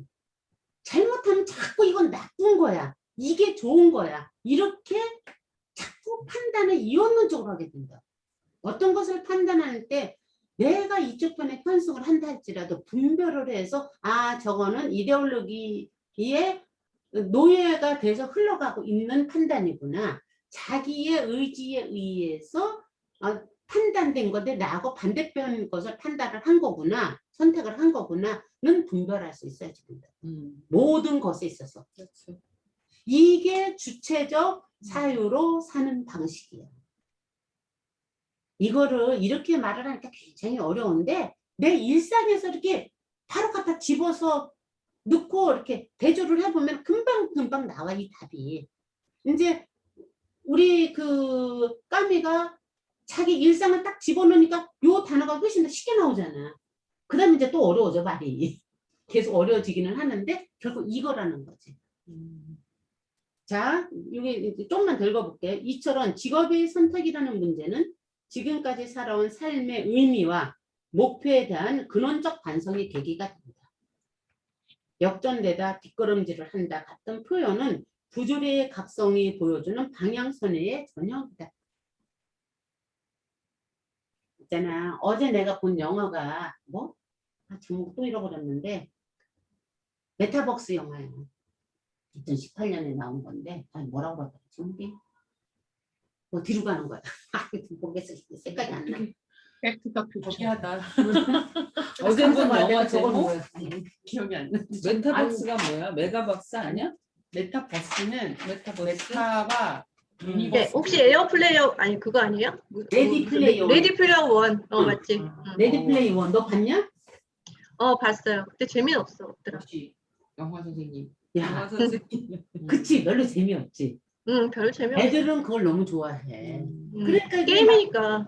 메타버스에 대한 그리고 거기에 이제 여러 가지 이제 내포되어 있는 것들이 많이 있잖아. 그래서 1차가 뭐냐면은 거기서 열쇠 3개를 얻으면은 이제 그 오아시스 그거를 받게 되는 건데 그냥 헐리우드 영화야. 헐리우드 영화에 거기에 이제 뭐 여러 가지 헐리우드답게 그걸 다 그러니까 권선징악의 개념으로 다 써서 우리 모두 하려면 그러니까 같이 공동선을 이루어야지 돼요. 이 얘기하는 거야. 그런데 거기에서 첫 번째 야 지연아 첫 번째 열쇠를 얻을 때 그게 뭐냐? 좀 재미가 없어서 기억이 안 나 중거리. 기억이 안 나지? 응. 어쨌든 그 첫 번째 열쇠를 얻을 때 뭐냐면 사람들이 계속 그거를 그 오아시스 그 3개의 열쇠를 얻으면 오아시스 경영권을 내가 받아. 그럼 갑부가 되는 거야. 넷마블 이런 거 같은 거. 그러니까 그 옛날 싸이월드 같은 거는 자기 방을 만들잖아. 근데 그거가 좀 더 크게 확대된 거야. 3D로. 그리고 훨씬 그 안에서 실제 경제 활동도 할 수 있고 실제 이제 그렇게 되는 거야. 이제 그 현실에서 게임 얘기. 그것만 거의 되면 거의 현실에서 진짜가 되는 게임 거야. 같다고 봐야죠. 저는 넷마블을 몰라가지고. 그랬는데 거기서 첫 번째 이거는 동서고금을 막론하고 똑같은 얘기를 계속 하는 거야. 그냥 그 목적을 향해서 막 그걸 찾으려고 하는 게 아니라 얘는 이게 좋으니까 계속 집중해서 그거를 꼭 하겠다라는 것이 아니라 그래서 라이브러리 그 도서관을 계속 찾아가다가 거기서 힌트를 딱 얻어. 뒤로 가는 거야. 백하는 거야. 80년 뒤로 간다네. 응. 앞에로만 사람들이 막 질주해서 갈 때 얘는 갑자기 딱 턴해갖고 뒤로 확 가는 거야. 이게 지금 그 얘기야. 뒤로 확 돌아가고 다시 가서 열쇠를 얻어. 그러니까 이게 아까 선회한다라는 말 진짜 그만. 뒷걸음질을 친다, 역전된다. 자, 이처럼 직업의 선택이라는 문제는 지금까지 살아온 삶의 의미와 목표에 대한 근원적 반성의 계기가 된다. 우리가 힘들고 뭔가 나 같은 경우도 그거 참 자주 느껴, 솔직히. 가슴에 덜컥덜컥 할 때도 있고. 그러니까 어제 우리 선생님들이 내 사장을 더 잘하면 더 기절할 것 같아서 말은 안 했지만 자고 선생님 아프면 안 돼요. 선생님 아프면 큰일 나. 선생님은 막 그러니까 내가 가난하다는 얘기야. 그래서 아파도 괜찮아. 실비도 나오고 웬만하면 다 돼. 그러다가 65세 되면은 국민연금도 나오고 또 뭐 노령 뭐 이것도 나오는데 그러면은 복고에 대해서 뭐 줘. 그리고 내가 또 어떤 그 저소득층이 되면은 잘하면은 그것도 나오네요. 40만. 그러니까 내가 너무 좋아한 거야. 그랬더니 나라에서 아니 그러면 좀 언니 지금 65세는 얼마 남았어? 나 62세인데 이제 4년만 있으면은 아니 4년째 되면 생일날 근데 선생님이 집 주인이라서 안 돼. 집을 아니 근데 아니, 당연히 안 되지. 되면 된대. 안 돼. 국이도 네. 서울에 일단 집이 있으면 안 돼. 금액 때문에 된대. 금액 때문에? 이건 빌라잖아. 어쨌든 몰라 그건 되든 안 되든 그건 나중 문제고 그런 얘기를 해서 내가 또 돼야 좋아하는 거야? 안 돼야 너무 아니 그 내가 가만히 있어도 한 70만 원은 들어오는 거야. 아 그럼 살지 내가 그랬거든. 싸게 그거- 산다 싸게 살아. 그거 90억 있는 사람 앞에서 하고 그러면은 맞아. 수업해서 공개 수업해서 수업하면 사람들이 나 돈도 줘 내가 뭐 이랬거든. 그랬더니 저 선생님 어떻게 막 이러면서 아니 그래서 내가 덜컹덜컹 하다가도 생각해보면 그래 덜컹덜컹 할 일이 아닌 거야. 뭐 이런 식의 얘기를 한 거야. 그랬더니 이제 막 사람들이 그런 얘기를 하는데 사실 나도 덜컹덜컹 할 때마다 일에 대해서 이렇게 스트레스를 받는다고. 아 내가 다른 일을 뭐 해야지 되나? 뭐 이런 생각 어떻게 안 하겠어. 그러니까 그런 생각을 하다가도 내가 꼭 보고서 다시 선회를 하는 거야. 아니야 그렇지만 이러면서 다시 생각을 해보면서 그랬을 때 이거 회피하는 것과 성찰하는 것을 분배를 내가 한 번씩 하려고 그래. 어느 날 정혜가 나한테 그런 얘기를 하더라. 무슨 얘기 끝에 언니 직무유기 그걸 피하는 거 아니야? 이런 것과 비슷한 얘기를 할 때 그런 얘기를 한 번 나한테 하더라고. 그래서 아닌데 그러면서도 내가 그 말을 내가 이렇게 한 번씩 생각을 해. 에너지가 진짜 없다고 아닌가? 그랬을 에너지가 없다고 에너지 그랬나? 없다는 뭐 할 때, 말로 뭔가 자꾸 약간 피한다고. 숨는 거 아니냐 응. 그 뒤로. 응. 난 그런가? 못해. 응. 난 여기까지밖에 못해. 뭐 이렇게 내가 그렇게 들린다 그랬지 나한테. 응. 응. 맞아, 그 얘기였어. 응. 근데 그 말을 내가 이렇게 한 번씩 이렇게 생각을 한다고. 성찰과 회피. 응. 제가 던진 그 말을 지은 셈이 안 보여. 하도만 남겨놓고 어디로 가셨어? 어디 갔을까, 지은쌤? 뭐 오겠지 뭐. 뭐 달라고 그러는 응. 거. 다들 집에 있으니까 엄마들을 쓰는구나 계속. 응, 엄마가 그러니까 혼자 있는 게 아니니까 계속 뭐가 왔다 갔다 해야 돼. 응. 자, 일단 빨리빨리 할게. 부주리의 각성이 보여주는 방향선의 전형인데, 부주리의 인간은 자신이 지금까지 자유롭다는 가정에 얽매인 채, 돈이 생기면 자유롭다 이렇게 느끼는 것처럼 자유롭다는 가정에 얽매인 채 그 환상을 먹으면서 살아왔다는 것을 깨닫는다. 어떤 의미에서 그것이 그에게는 숙박이었던 것이다. 자기 인생의 어떤 목표를 상정함으로써 그는 달성하고자 하는 목표의 요청에 순응했고, 그리하여 스스로 자유의 노예가 되었다. 까미는 단순히 한각 교사직만이 아니라 바로 그 자유의 노예가 되기를 거부한 것이다. 평범한 직업을 통한 안정의 거부는 장차 시지프스 순화 속에서 나의 삶의 질서를 부여하고 그리하여 삶의 의미가 있다는 것을 시인하고 입증함으로써 나는 스스로에게 온갖 울타리를 만들어 놓고 그 속에다가 나의 삶을 가두게 되는 것에 대한 희위와 각성으로 나타난다. 자, 요거 굉장히 중요한 문장이에요. 다시 한번 읽어줄게요. 우리 다 이래봐 살거든. 나의 삶의 질서를 부여하고 그리하여 삶의 의미가 있다는 것을 시인하고, 질서를 부여하고 나는 누구의 엄마로서 누구의 딸로서 누구의 어쨌든 무엇으로서 나는 어떠고저떠고 하는 것에 그 질서를 부여하고 거기에다가 뭐를 그것에 의미를 둔다. 의미를 두고 그것을 증명하고 시인함으로써 스스로에게 온갖 울타리를 만들어놔. 이렇기 때문에 만들어 놓고 그 속에다 나의 삶을 가두게 된다. 그래서 자꾸 뭘 찾느냐면 삶의 의미를 찾는 거야. 내 삶의 의미가 있나? 그랬을 때 요즘 뿌띠로사 팀에서 신하임을 한 번 할 때 두세 페이지씩 읽으면서 이렇게 씹어가면서 읽거든. 이랬을 때 모이어스가 딱 그 얘기를 하는 거야. 아, 그러니까 신화라는 게 삶의 의미를 찾는 것이겠군요. 그랬더니 그냥 못마땅해 하면서 그게 아니고요. 뭐라고요? 정해요? 삶을 경험하는 거죠. 의미를 찾는 게 아니라 경험하는 것입니다. 삶을 체험하는 것입니다. 삶의 체험을 하면서 삶의 황홀함을 느끼시는 겁니다. 의미 찾는 거 아니에요. 라고 얘기를 해요.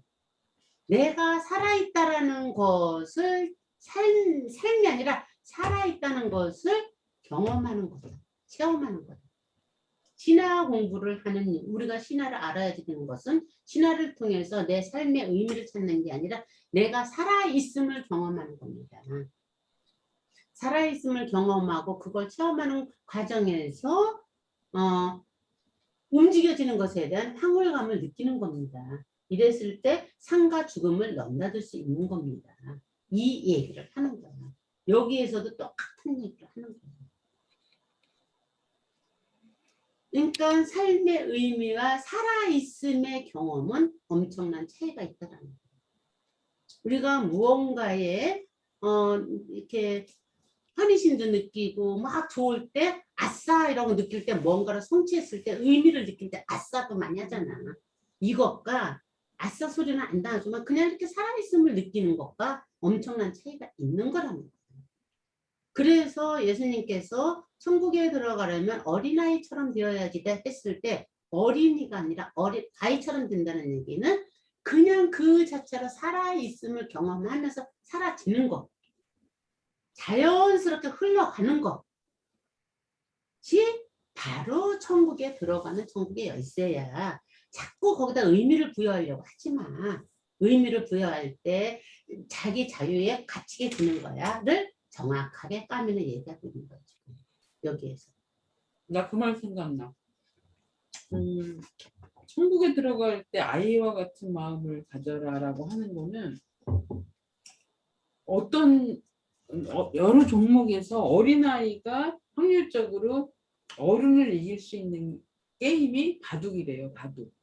왜냐하면 그 바둑은 너무나 경우의 수가 많아서. 근데 어린이가 딱 그거를 이길 수 있을 때는 어린이는 왜 이기냐면 선입견이 없기 때문에 너무 유연하대. 그래서 천국에 어린아이와 같아 천국에 들어간다는 말은 내가 어떤 프레임에 갇히지 않고 유연했을 때 자기의 진정한 그 에센스와 만날 수 있다. 그 말이라고 맞아. 얘기를 했던 것 같아. 근데 지금 딱 그 얘기가 그 얘기거든. 그대들은 지금 어느 만큼 어린이처럼 살고 있는지 유연한. 스스로들 한번 체크해 보시기로 하고, 그렇게 하기 위해서 첫 번째 하는 게 뭐냐면 이 명찰은 의식이 있어야지 된다는 거예요. 응? 명찰은 의식이 있어서 이렇게 자기 언어로 바꿀 수 있어야만이 그 말이 내 것이 된다는 거예요. 그랬을 때 무상의 유희, 힘가선 이런 것을 키워드로 내세워서 자기가 하겠다고 하는 거잖아. 그러면서 여기에서 허영을 경계할 것이라는 단어가 나중에 무엇으로 연결되냐면 이것과 연결되는 거야. 지금 이런 식으로. 자기 기만. 이렇게 해서 이런 의미. 오만. 그러니까 이때 허영 그 오만, 지금 여기서는 오만이 아니라 자기 기만. 자기 기만. 기만하고 오만은 다르지? 어떻게 다를까? 속이는 것과 오만은 뭐지? 오류하는 것과는 다르지. 아니지. 오류가 자기 그거를 꽉 찬 게 오만인 거죠. 자의식을 꽉 차 있어서 나 잘났다라는 느낌에 가득 차 있는 게 오만이고, 기만은 속이는 거고. 내가 나를 나를 속이는 속이고 있다는 걸 모를 때 기만은, 자기 기만은 내가 나를 속이고 있다는 걸 모르는 상태에서 속이는 게 자기 기만이야. 그게 삶의 의미를 찾아서 좋은 직장을 찾고 이런 것이 선이고 이렇게라고 생각하는 그 프레임에 갇히지 말자는 게, 그것이 허영이라는 거야. 이 허영이 자기 기만이라는 단어로 바뀌어 나중에. 이렇게 하려면 참아내야지 된다고. 인내력을 가져야지 된다. 자, 성자란 그리하여 말로 하지 말고 깊게 들여다보고 행동하고 수련과 실현을 하라고. 그래서 이렇게 해서 영웅적 가치를 가질 때 성자가 된다는 거야. 근본적으로 영웅적 가치들을 찾아내야지 된다는 거. 이 이야기가 까미만 한 것이 아니라 우리도 매 수업할 때마다 하는 얘기야. 언어가 바뀌었어. 응? 언어가 바뀌면서 매일 했던 건데 요번에 시지프스에 연결해서 이 이야기를 까미를 통해서 하고 있는 것 뿐이지. 그치? 이렇게 23살 때 이렇게 만들었대. 그래서 그 구조가 시지프스의 신화의 구조는 이렇게 이루어졌다는 거. 첫째, 그냥 대충 읽으면은 일단 부조리를 발견을 해야지 되는 거야. 이게 부조리라는 것. 그 발견은 무엇으로 발견하는가? 습관과 의식. 이 습관이라는 단어가 또 굉장히 중요해서 조금 읽어주는 게 나을 것 같아요. 뭐 많이 있는데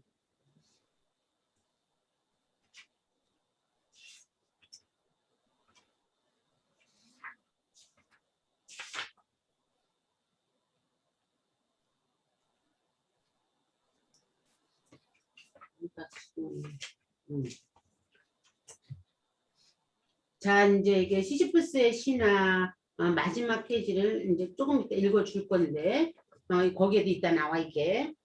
경련하는 얼굴, 바위에 밀착한 뺨, 진흙에 덮인 돌덩어리를 떠받치는 어깨와 그것을 고여 버틴 한쪽 다리, 돌을 뒤바다 아는 팔끝, 흙투성이가 된 두 손, 이처럼 길고 고통스러운 노력 끝에 시지프스는 목표를 달성합니다. 이렇게 목표를 다 이러고 성공. 아이씨, 내가 지금 하려고 하는 거 이게 아닌데. 여기다. 부조리는 바로 이 의식에 의하여 발견되는 것이다. 아까 우리 했던 것이지. 의식은 바위를 굴려 올리는 일상적 행위들이 정지되는 순간. 시간, 즉 정상에서 되돌아 내려오는 순간이었다. 순간이라. 우리가 일상에서 그냥 꾸준히 살아가는 거. 이게 습관이라는 거야. 아무런 이게 맞아? 내가 이렇게 하는 거 맞는 거야? 우리 그런 거를 그거 맞는 거야.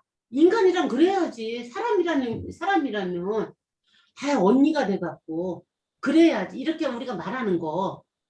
근데 그게 꼭 맞는 거야? 이렇게 밑도 끝도 없이 한번 이렇게 질문을 던져봐야지 되는 건데 그 질문을 던지는 것 자체를 우리는 금지당하고 있잖아. 그리고 내 스스로가 금지시키고 있잖아.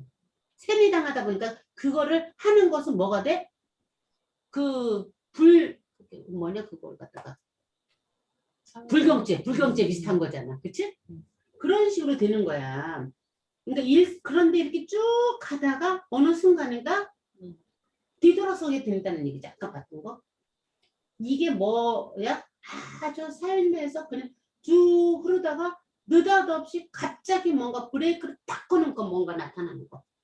이것과 연결돼서 자주 나오는 이거 고통스러운 은총이다. 이 고통을 통해서 브레이크가 딱 걸리는 순간에 비로소 부조리한 삶에 대해서 인식할 수 있는 기회를 잡는다. 부조리한 삶에 대해서 인식할 수 있는 기회를 잡는다. 그것이 바로 은총이다. 은총이란 뭐다? 기회를 잡음으로써 내 존재자로서 드러날 수 있는 가능성이 있게 된다. 은총이라니까 별거 아니야. 내 존재가 내 존재자로 드러나는 거. 그걸 알아차리는 게 은총이잖아. 알아차리게 되는 게. 지금 그 얘기인 거야. 그런데 이게 쭉 밀고 올라갔을 때는 그냥 가는 거야. 쭉 가지는데 정상에 딱 닿는 순간 얘가 어떻게 돼? 루룩 내려 떨어지잖아. 그 순간 우리는 모두가 다 절망한다. 일반적으로. 절망하고 내 삶이 왜 이래? 이렇게 되는 거잖아. 그런데 내 삶이 왜 이래? 라고 소리치는 그 순간. 그때가 바로 은총의 순간이다. 이때 은총은 그때가 바로 내가 내 삶의 주인으로서 나를 돌아볼 수 있는 기회의 찬스다. 이거야 지금. 그 순간 들이쉬었던 숨을 내쉬는 순간에 찾아온다. 이 도련한 방향 전환은 지금까지의 삶에 대한 반성의 은유가 된다. 반성에 의하여 인간은 그의 운명보다 더 강해진다. 이 말 굉장히 중요한 얘기예요. 반성에 의해 인간은 그의 운명보다 더 강해진다. 타고난 사주팔자 못 고쳐. 그러나 그거를 내가 극복할 수 있다고. 응? 넘어설 수 있다고. 반성에 의해 내 존재자로서 느낄 때. 그러니까 운명보다 더 강해진다고. 그러니까 태초에 있는 것은 무반성한 삶의 관성. 무반성한 삶의 관성. 저 나무들은 태어난 대로 그냥 사라지고 사라졌다 다시 피어나고 또 어떤 인간 외에 나머지 것들은 다 반성. 그게 없이 반성은 뭐 잘못한 거 반성하는 게 아니라 여기서 말하는 건 회개라는 단어가 더 맞을 것도 같아. 그런 거, 인식도 좋아. 그런 거 없이 그냥 사라지는 거야. 우리가 그 펭귄이 내가 펭귄 남극의 눈물 보면서 나도 눈물을 같이 흘렸지만 펭귄이 그 추위에 그 팔에다가 그 알을 안고 이러고 지에 애미가 저 바다가 갖고 먹이를 먹어갖고 와갖고 밀키웨이 이걸 또 먹이고 이 지극정성 하는 것에 우리는 감동을 하지만 그 무반성한 생명 본능에서 일어나는 거라는 거예요. 그러다가 어느 시점이 되면 매몰차게 떠나버리잖아. 그 생명의 그 어떤 자연스러운 생명 법칙에서 움직여지는 것들을 깊게 들여다보면 정말 감동적이잖아. 알바트로스들이 여러분들 그 알바트로스 우리 언제 같이 봤던 것 같은데 여기 성공미술관 가서 세상에 지 새끼가 알을 까고 나와야지 되는데 그러니까 한번 이렇게 쪼아주면 될 것 같은데 쪼아주면 안 되니까 바로 그 새끼 알을 앞에다 놓고 애미하고 그러니까 부모가 막 거기서 춤을 추면서 막 노래를 불러. 노래를 부르면서 얘를 깨어날 때 기다리는 거야. 왜 춤을 추면서 노래 불러? 다른 애들이 오면은 적돌이 오면 얘가 없어지잖아. 그걸 막으려고 방어기제라고 해서 춤추고 노래를 계속 불러. 그 새끼가 깨어나면은 그때 때 이제 이렇게 저기 해준단 말이야. 근데 그 깨어난 새끼가 세상에 금방 죽어. 왜냐? 애미가 무반성적이니까. 이거를 플라스틱인지 뭔지를 모르고 다 먹이로 알고 먹어다가 그 새끼들 다 먹이니까. 플라스틱을 먹였어. 진짜 인간이 나쁜 놈 새끼들이야. 그거를 세상에 이게 무반성적인 거야. 무반성적인 거. 관습적으로 이게 생명체인 줄 알고 갖다가 먹어서 새끼한테 계속 먹이는 거잖아. 그러니까 그 새끼가 죽는단 말이야. 죽은 것을 이렇게 배를 그래서 이제 사람들이 배를 가면 그 속에는 그렇게 플라스틱이 차 있는 거야. 이거는 지극정성이지만 무반성적인 사랑인데 인간은 그래서 인간이기 때문에 무반성적인 게 아니라 반성할 수 있는 존재가 인간이기 때문에 무반성하는 저런 생명체를 죽이는 것도 인간이라고. 이 의식이 있으니까 자기 욕망을 채우기 위해서 그 나머지 생명체들을 우리가 죽이잖아. 지네끼리 살 수 있는 것을 우리가 점령을 해버린 거잖아. 인간이. 그렇게 동물보다도 더 못하게 하는 것도 인간이고 35억 없으면 안 되는 것처럼 생각하는 것도 인간이고 정말로 그 다음에 아무것도 없어도 더 금지에 찰 수 있는 것도 인간이다. 내 팔자가 아무리 세도 내 스스로가 그것을 뛰어넘을 수 있는 것도 인간이라고. 의식을 하기 때문에. 이게 인간의 조건이라는 걸 우리는 정말 매일 생각을 해야지 돼. 그랬을 때 자의식이 아니라 자긍심이 생깁니다. 태초에 있는 것은 무반성한 삶의 간섭. 즉, 이 무반성한 삶의 간섭을 습관이라고 한다는 거예요. 자, 알바트로스가 무반성의 삶의 관성, 습관적으로 바다에 떠다니는 것은 물고기인 줄 알고 잡아다가 새끼한테 먹인다고. 그 새끼를 죽이는 줄도 모르고 먹인다고. 우리 사람들도 내가 새끼를 죽이는 줄 모르고 자기 방식대로 해. 내 방식을 고집하는 게 무반성적인 습관입니다. 물론 산다는 것은 결코 쉬운 일이 아니다. 사람이 살아가는데 필요한 행위를 그만두지 않고 계속하는 데는 여러 가지 이유들이 있다. 그 첫째 가는 이유가 바로 이 습관이다. 이 습관은 만만치 않은 거야. 우리가 끊기 힘들어. 그래서 습관을 안 끊고 사는 게 대중이고 습관을 안 끊고 살 때 우리는 대부분이 그냥 소소하게 다 행복하다고 살고 있고 나는 그것을 절대 폄하시키지 않아. 그렇게 소소하게 행복하게 느끼는 것은 저 나무들이 자기 삶을 온전하게 살면서 죽는 것과 똑같이 그냥 그걸로 사는 거야.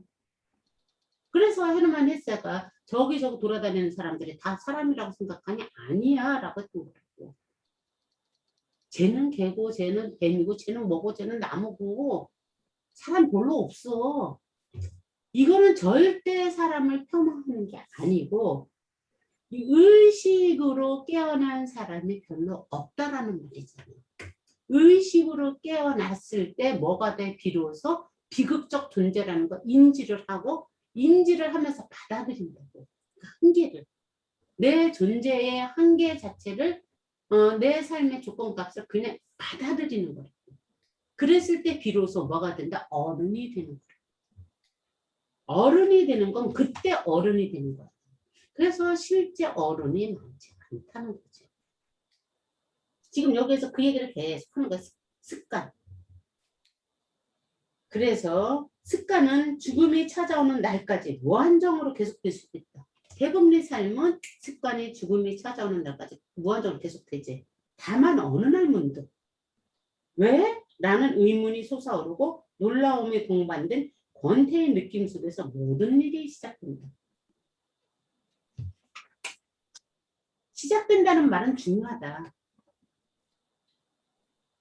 권태는 기계적인 생활의 여러 행동들이 끝날 때 느껴지는 것이지만 그것은 동시에 의식이 활동을 개시한다는 것을 뜻한다. 권태는 의식을 깨워 일으키며 그에 뒤따르는 과정을 야기시킨다. 권태와 의문, 놀라움과 의식, 그것이 바로 단절이며 돌연한 방향 전환이며 새로운 시작이다. 이것이 바로 부조리의 각성이다. 왜냐하면 모든 것은 의식에 의하여 시작되며 의식에 의한 것이 아니면 그 무엇도 가치 있는 것이 아니기 때문이다. 단순한 관심이 모든 것의 기원인 것이다. 모든 것은 의식, 즉 생각에 의하여 시작된다. 생각을 하기 시작한다는 것, 그것은 보이지 않게 마음속에 침식당하며 골병이 들기 시작한다는 말이다. 그 시작에 뒤따르는 과정이 바로 부조리다. 삶이 무엇인지를 뚜렷하게 직시하는 행위를 꽈면은 명철성, 아까 나왔었지? 혹은 명종한 의식이라고 부르고 그 명철성을 출발점으로 하여 마침내 광명의 세계 밖으로 도피하는 행위를 자살이라고 부른다. 그러니까 까미가 여기서 자살이라는 단어를 썼잖아. 이게 단순한 육체적 몸을 죽이는 것만 자살이라고 하는 게 아니야. 우리가 이 자살이라는 바가 그 명철성을 출발점으로 마침내 광명의 세계 밖으로 도피하는 행위. 광명의 세계 밖으로 도피하는 행위 뭐야? 일상의 의식 속으로 들어가고 일상의 습관 속으로 들어가서 합류하는 행위가 광명의 세계 밖으로 도피하는 행위인 거예요. 일상적인 흐름에 그냥 묻혀서 사라지는 행위. 내가 지난번에 수업에 여러분들 사라지고 있습니까? 살아가고 있습니까? 라는 질문 한번 한 적 있었죠? 여기에서 다시 한번 질문을 한번 해보는 거예요. 사라지는 것은 의식 없이 그냥 이렇게 아침에 일어나서 밥 먹고 뭐 하고 그러다가 아니 근데 이 짓거리를 왜 해? 이런 느낌이 어느 날 문득 들면서 뒤집어지면은 쓸데없이 사서 고생하는 짓거리를 시작하는 거지 이제. 그냥 잘 살다가 긁어부스럼을 만들어 갖고 어설프게 긁어부스럼 만드는 거 사실 별로 좋은 게 아니에요. 긁어부스럼을 만들 것 같으면 용맹정진을 해서 끝까지 뚫어내야지 돼. 어설프게 긁어부스럼 만들면은 벌칙이 돼. 잘못하면은 하던 것도 제대로 안 해. 하던 것도 제대로 안 한다고요? 아 진짜. 맞아. 잘못하면은 땡중되는 거야. 땡중되면 맞아. 저 혼자나 그러지. 그렇지 옆에 사람도 힘들어. 그러니까 우리는 이 얼치기는 되지 말자는 얘기예요. 내가 그 속에 있어도 오케이 나는 이거 중요하게 여겨. 그러면 그렇게 가는 것에 당당하게 가야지. 그렇지? 이게 지금 그 얘기야. 여기까지만 할게. 삶이 무엇인지를 뚜렷하게 직시하는 행위를 까는 명철성은 이렇게 해서 광명의 세계 밖으로 도피하는 행위를 자살이라고 부른다. 부조리는 명철성과 자살 사이에 자리 잡는다. 사유가 극한하게 도달되는 물 한 모금 없는 황량한 접수. 위험하다는 거예요. 사유가 비틀대는 그 마지막 전환점. 이 기이한 공간을 까미는 사막이라고 부른다. 그것이 부조리의 세계다. 부조리의 세계로 들어가면 절대로 윤택하지 않다라는 거예요. 그래서 자유한테 어떻다고 내던져졌다고 하는 거예요. 자유는 저주지 절대로 그것이 축복이 아니라고 실존주의 철학에서 해석을 한다고. 그래서 반항이라는 단어가 나온다고. 그런데 이게 역전이 되는 게 영성으로 갔을 때 바로 그 자유에 들어갔을 때 이거는 저주가 아니라 축복으로 바뀌는 거라고. 어떻게? 너가 나라는 걸 인지해서 우리가 더불어 같이 가는 거야. 공동체에 대한 개념을 갖게 되면 같이 갈 때 비로소 이거는 저주가 축복으로 전환되는 거고 까미는 그거를 마지막에 쓰다가 죽은 거야. 두려움. 그게 전략이에요? 전략은 책이 나온 거고 전략은 자의식의 단복성에 대해서 정말 이렇게 진저리를 친 거라는 걸로 설명이 됐다면 그 다음에 이제 최초의 인간이라는 제목으로 소설을 쓰다가 그러니까 소설 그러니까 이런 틀도 자꾸 이렇게 다 자기 이야기도 써놓고 쓰다가 느닷없이 죽은 거야. 느닷없이 죽고 나서 이제 걔걸 다 뒤져봤더니 뭐 그런 것들이 있었을 거 아니야. 그러니까 이제 뭐 사람들이 이제 고민을 한 거지 이 책을 내냐 안 내냐. 그런데 처음에는 안 내. 암만 그래도 이거는 너무 플롯도 엉성하고 너무 사적인 얘기고 너무 중구난방이니까 이건 내면 안 된다. 아직 완성이 너무 안 된 상태니까 낼 수 없다. 라고 해서 30 몇 년 동안 32년인가 몇 년 동안 얘가 잠들어 있다가 30 몇 년 후에 그것이 출간이 됐대. 근데 최수철 씨 같은 경우는 그것이 출간이 됐을 때 마침 자기가 파리에 있었다는 거야. 근데 자기는 그때 굉장히 우울하고 힘들었었는데 그 책이 출간이 됐을 때 정말 자기한테 너무 큰 힘이 됐었다. 이런 식의 얘기를 하면서 이제 마무리가 이제 그렇게 끝나가는데 그런 식으로 끊임없이 그 공황장애도 겪고 뭐를 폐쇄공포증을 겪고 뭐 이러면서도 끊임없이 자기 일을 한 거예요.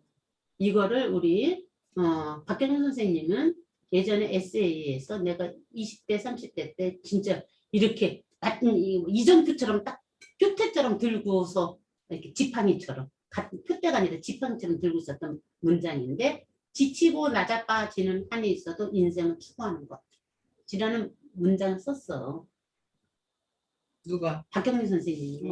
박경민 선생님이 토지 대화소설을 만들기 전에 김약국의 딸들이나 뭐 이런 식으로 하면서 짤막짤막한 소설들도 있고 산문들도 있고 그래 시집도 있고 그런데 박경민 선생님 생각해보면 얼마나 엄정하고 그 정말 이렇게 그렇잖아 그 힘이 박완 선생님하고 박경민 선생님은 정말 색깔이 참 달라. 둘 다 나는 좋아하지만 박경민 선생님 앞에 가면 왠지 이렇게 옷깃을 여며야만 될 것 같고 박완 선생님 앞에 가면 선생님 뭐 이래도 될 것 같은 그런 느낌의 차이가 있는데 그 박경민 선생님의 어디서 봤는지는 기억이 안 나는데 그 문장이 있었어. 내가 무지하게 힘들었네요. 왜 그런 문장을 잡고 있었는지 모르겠어. 지금은 그런 거 안 잡고 있거든. 그런데 그 문장을 내가 잡고서 이렇게 갔어. 삶은 지치고 이 낮아빠지는 한이 있어도라는 이 낮아빠진다라는 이 단어에 내가 와락 이렇게 눈물이 나는 거야. 응? 그래서 낮아빠지는 한이 있어도 추구하는 거. 저는 그 말에 그러니까 이렇게 눈물이 이렇게 확 나면서 이렇게 가슴을 확 꽂혀갖고 굉장히 위로를 받고 이렇게 지팡이처럼 짚고 이러고 긴 시간을 왔는데 어느 순간인가 그걸 놓쳐버렸어 내가. 그 말을 생각한 적이 거의 없어. 근데 누군가가 너무 힘들어했을 때 내가 그 문장을 그 친구한테 줬거든. 응? 삶이라는 게 이런 거라고 박경현 선생님 말씀하시더라. 응? 힘내 뭐 이런 걸로 해서 이제 내가 그 문장을 토스를 했지. 어쨌든 여기에서 말하는 것이 사막이라는 것도 그런 것과 연결되는 것이 아닐까라고 나는 생각하는데 자 봐봐 저 야릇한 영혼의 상태 텅 빈 공허가 웅변적이 되고 일상의 판에 박힌 행동의 연세가 끊어지면서 마음이 그 줄을 다시 이어줄 고리를 찾으려 하나 헛일이 되는 그 야릇한 상태를 나타낸 것이라면 그때 그 대답은 바로 부조리의 첫 징후인 것이다. 모순을 드디어 느끼기 시작하는 것이다. 이 얘기야 지금. 이렇게 해서 이제 부조리의 습관과 의식에 대한 얘기하고 여기서 말하는 이제 부조리는 내가 이제 조금 빨리 정리를 하고 밥 먹으러 가야지. 부조리는 나와 세계의 관계가 낯설음으로 일단 받아들인다. 나와 세계를 하나로 여겨왔단 말이야 그동안에. 응? 그런데 돌연 내가 세계로부터 단절되어 있음을 의식한다. 나는 개체로서 떨어진다는 거야. 나는 개체가 아니라 세연이가 나고 김선생님이 난 줄 알았더니 아니잖아. 이걸 느꼈을 때 느끼는 그 당황스러움 쓸쓸한 어떻게 그래도 너희들이 뭐 이런 것들에 머쓱해지는 어떻게 하고 어디서 개체인데 이 머쓱함 뭐 이런 것들을 느끼기 시작하는 거야. 습관에 의해 가려져 있던 무대 장치들. 나는 이 습관이라는 단어를 이 관계 속에서는 뭐라고 하냐면 관계의 함정에 의해. 응? 딸이니까 엄마니까 남편인데 뭐 이런 것들에 의해서 내가 설정해줬던 무대 장치. 남편과 딸은 아내는 이래야지 되고 엄마와 딸은 이래야지 되고 하는 그 무대 장치에서 그 역할 분담 있잖아. 응? 늘 다시 무대가 끝났어. 문이 닫혔어. 아무것도 없고 나 개체로 홀로 서 있어. 본 모습으로 돌아간다. 넉넉해지는 거지. 그때 다시 세계가 낯설어지고 홀로 있는 듯한 내동댕이 쳐진 듯한 느낌을 받게 된다. 이것이 부조리다. 그래서 타자가 낯설어. 타자만 낯선 게 아니라 좀 지나다 보니까 세상에 내 안에 있는 나도 너무 낯설어. 그래서 인간과 그의 삶, 배우와 이때 배우라는 것은 관계들이지. 배우와 무대 장치, 관계성에 만들어진 관계 역할 사이의 그 절연, 이것이 다름 아닌 부조리의 감정. 홀로 내팽개쳐진 듯한 느낌이 드는, 내팽개쳐진 듯한 그 고독한 느낌, 그게 바로 부조리다. 그게 부조리의 감정인데 이걸 나는 절대 고독이라는 단어로 내가 바꾼 거야. 치환시킨 거야. 자, 절대 고독에 들어가야만 비로소 내가 하느님과 연결이 되는 거다. 그 전에 연결된 하느님은 내가 하느님이라고 생각했던 어떠한 나의 자의식의 다른 환상일 수도 있다. 다 환상이다가 아니라 환상일 수도 있다. 그럼 그걸 어떻게 구별하니? 좋은 건데 이렇게 약간 들뜨면서 좋은 느낌이 있고, 그냥 슬프고 그냥 이렇게 뭐라고 말로 표현할 수는 없는데 이게 꽉 찬 느낌의 좋음이 있어. 이건 약간 분별이 된다고, 느낌이. 꼭 좋음이 아닌 것도 있어. 그걸로 분별을 하는 것도 그때그때 다르기 때문에 이건 어떻게 설명할 수가 없어. 그걸 내가 체크를 하면은 다행이고, 체크를 못하면은 내가 휘어 감기지 이제. 이게 어머 은총이야 너무 좋아 이렇게 휘어 감기는 거지. 은총이야 너무 좋아 하는 것이 진짜일 수도 있고, 그게 내가 바라는 어떤 바라는 것에 환상으로 나와서 어느 순간 이렇게 딱 이렇게 만났을 때 이렇게 딱 낚아채듯이 이거 내 거야 뭐 이렇게 해서 구슬에 딱 숨는 것일 수도 있고, 그게 그때그때 달라요. 이거가 나 같은 경우는 내 감정의 그 상태로 판단을 해. 그래서 아 지금 걸린 거야. 응? 아니야. 이거는 감사합니다. 이렇게 되는 것도 있고 뭐 이렇게 이제 그때그때 달라요가 되는 거야. 자, 이거 아까 우리 읽은 거야. 이렇게 해서 그래서 부조리에서 빠져나올 거야. 빠져나올래? 그렇게 막막하고 힘들고 절대 고독수가 어떻게 빠져나올래? 비약하는 것이 희망이야. 아, 그래서 나 이 희망은 좋은 희망이 아니야. 아까 다시 일상으로 확 들어가는 거야. 아니면 자살이야. 육체적 자살도 있지만 내가 부조리 속에 그냥 있는 거야. 밖으로 안 나오는 게 자살인 거잖아. 그래서 이렇게 되는 거야. 그렇게 이제 이렇게 쓰겠다고 얘기를 해놓은 거야 이게. 이것도 이제 그 작가 노트처럼 있는 거야. 분수에 맞는 관념과 형상들의 집을 지을 것인가. 자기 기만을 만드는. 분수에 맞는 관념이라는 거 말이야. 아 그래 나 같으면 65세 뭐 이러고 어쩌고 이런 것들이잖아. 말하잖아. 이렇게 해갖고 딱 만들어 놓고 나는 또 그 속에서 헤헤거리고 있는 거, 이게 자기 기만이라는 얘기야. 그냥 불러가면 되는 건데. 근데 거기서 버티고 있을래? 왜? 무엇 때문에? 이때 버틴다는 것은 어디에? 부조리 안에서 절대 고독에 버티고 있을래? 왜? 무엇 때문에? 쓰라리고도 멋들어진 내 길을 지탱할 것인가? 계속 반항할래? 아니면 이렇게 하면서 구원을 호소하지 않고 사는 것은 가능한가? 어떻게 부조리로 살아갈 수 있는가? 이 단어에서 이제 갈라지는 거죠. 나는 구원을 호소한다기보다는 해주는 거라는 것을 나는 그거를 체험하고 그걸 갖고 가는 거고, 누군가는 이게 실존주의 철학자들은 끊임없이 반항 기지로 내 하겠다는 의지를 계속 내는 거고, 또 누군가는 그냥 저게 사회적 아까 뭐라고 그랬더라? 멋있게 표현했던 말 있었는데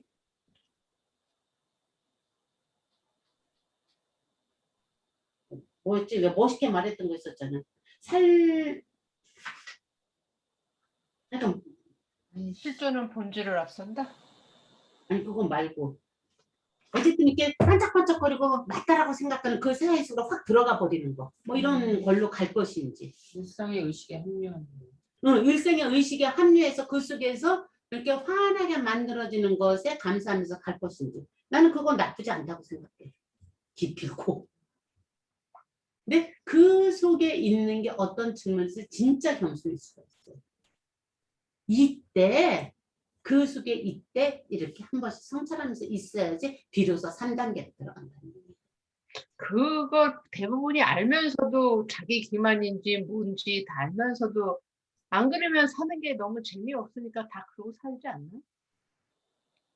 그 부분에 대해서 인지를 하면서 스스로 체크하라가 지금 요 얘기야. 맞아. 너 알면서도라고 얘기하지? 과연 알면서도일까? 알면서도가 아니라 진짜라고 착각하고가 더 대부분이야. 알면서도가 대부분이 아니라 살아내는지 살아가는지 그 체크하라고 그러는데 둘 다일 것 같아. 그냥 알면서.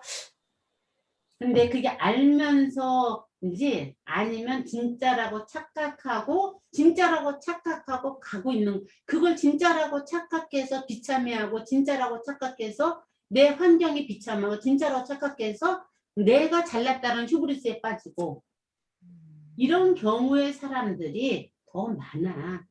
아는데 그냥 모르는 척하면서 이렇게 하는 사람들보다 그거를 여러분들이 내 주변에서 사람들을 볼 때 그런 관점으로 이렇게 보세요. 그럼 그 사람이 지금 어느 지점에 머물러 있구나. 그리고 거기에 맞추어서 대응해 주는 게 사람인 거예요. 어줍지 않게 인동성 많이 했든지 오지랖 펼쳐갖고 그 이속에서 나올 의지도 없는데 자꾸 아니야 그러고 막 끌어내려고 하는 그런 위험한 짓을 하면은 안 돼요.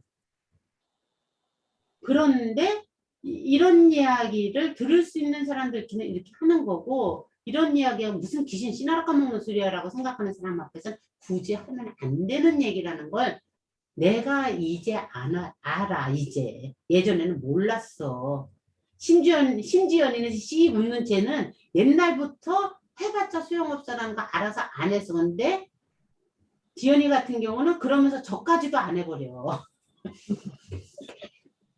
그랬었는데 실질적으로 그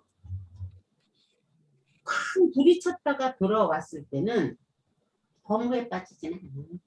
왜냐면 그래서 내가 나는 아무래도 내 영혼은 청춘인계가 그랬잖아. 그냥 돌진을 하잖아. 돌진을 했다가 부딪혀서 나오고 뭐 이러다가 이제 조금 사춘기 지난 애도 그거 좀 조절하는 것 같아 이제서. 근데 이제 이제 사춘기를 좀 지나는 것 같아. 그러니까 조절을 하는데 조절을 해도 그 성질이 어디 가냐? 그러니까 틈만 나면 이렇게 튕겨져 나와갖고 얘기를 해대고 이러기는 하는데 어쨌든 그거 여러분들이 각자들 체크들을 한번 해보시도록.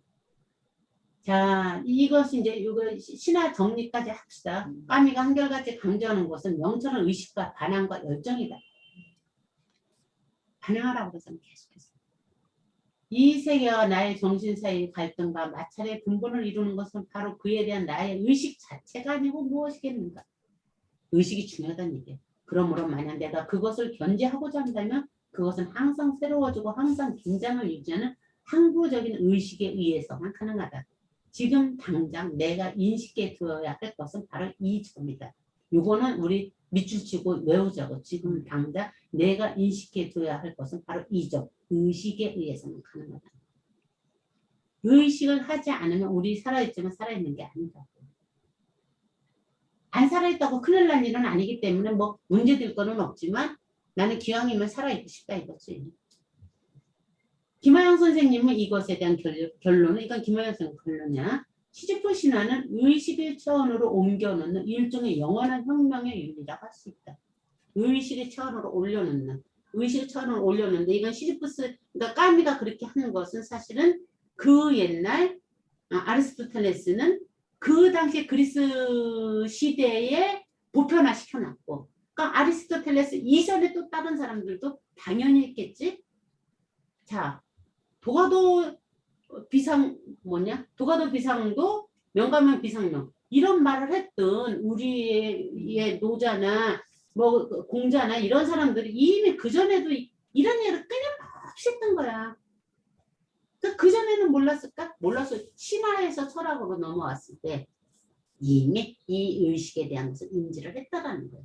의식을 인지한다는 것은 철학이 시작됐다는 얘기예요. 그것을 끊임없이 한 줄기의 맥으로 계속 흘러가고 있고 지금 21세기, 지금 이 세대에는 이 의식이 어떻게 표출돼서 드러나고 있는가를 보는 게 이 세대 전체를 보는 거고, 그렇다면 나의 삶에서는 이 의식이 어떤 식으로 어떤 표상으로 드러나서 지금 나를 지배하고 있는가, 드러나고는 있는가 과연, 이런 것을 질문하는 것이 일기를 쓰는 거고 공부를 하는 이유고. 그렇죠? 자, 이렇게 시지프스 신화에 대한 결론을 이렇게 내렸고, 이거 몇 페이지 안 되니까 금방 아니, 여기까지 하자. 밥 먹고 하자. 밥 먹고 저기 박서보하고 이거 하면서 다시 이어줄게. 자, 맛있게들 먹고 지금 몇 시야? 1시 7분이요. 아, 잘했어. 2시에 만나자고 내가 1시에 끝나려고 했었어. 선생님한테 뭐 좀 물어볼게요. 오케이. 저기 뭐야 이 카메라 있잖아. 응. 카메라를 선생님 앞으로 옮길 수 있어요? 네. 응. 아, 선생님 얼굴이 안 보이니까 응. 이 말씀하시는 게 잘 안 보이잖아요. 그러면은 저 두 친구는 인사할 때만 네, 이렇게 보고 수업할 때는 그냥 나를 향해서 해놓고 할까? 그래도 돼. 굉장히 답답해. 얼굴이 안 보이니까. 나는 이렇게 하나 저렇게 하나 상관없어. 이 팀만 네. 여기다 꼽아놓고 하는 거고 다른 팀들은 언제나 이렇게 하고 하거든. 네, 이렇게 하는 게 좋은 것 같아요. 다른 분들은 어때요, 미순 씨랑? 우리 좋아요. 저희 좋아요. 아니 미순 씨나 지연 씨는 어때요? 위원님 나가버렸고요. 응. 저는 아까도 괜찮은데 언니가 아주 안 보이는 게 아니고 언니의 대충 몸 움직임 이런 정도는 다 보이잖아요. 가끔 언니가 보고 나는 말하는 입이 안 보이니까 되게 답답해. 아, 집중이 안 되는구나. 말하는 게. 이 말하는 입이 보이면 얼굴이 보이면 이렇게 막 더 이렇게 집중이 될 것 같아서. 알겠습니다. 이렇게 해 그럼. 이따가 좋아요. 그렇게 해봐. 네. 자, 이따가 다시 부를게요. 네. 아.